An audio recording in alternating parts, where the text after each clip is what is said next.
At maliban po dyan, humihingi pa po ng iba pang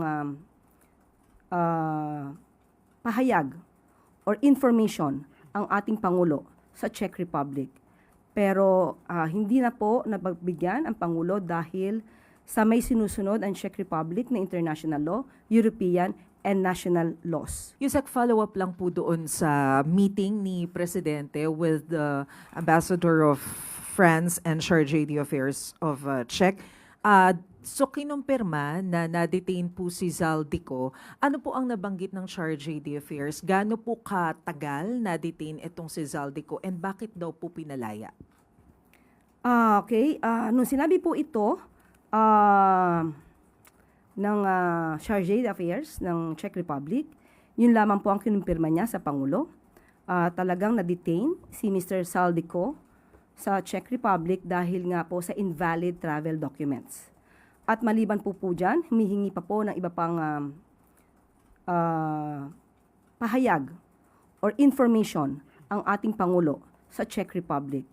Pero hindi na po napagbigyan ang Pangulo dahil sa may sinusunod ang Czech Republic na international law, European and national laws.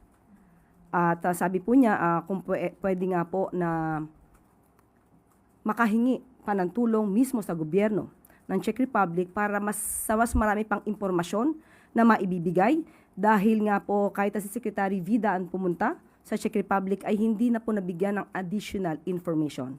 Pero ang tugon lamang po nila ay makikipagtulungan sila ng naaayon sa kanilang batas. Ma'am, does the President see the need to directly talk to President Macron para mas maging madali yung pagpapauwi kay Zaldico? Kung pag-uusapan natin ang pagpapamadali ng pagbalik kay Zaldico, yan po ang ibinigay na mensahe ng Pangulo sa Czech Republic at saka sa bansang France.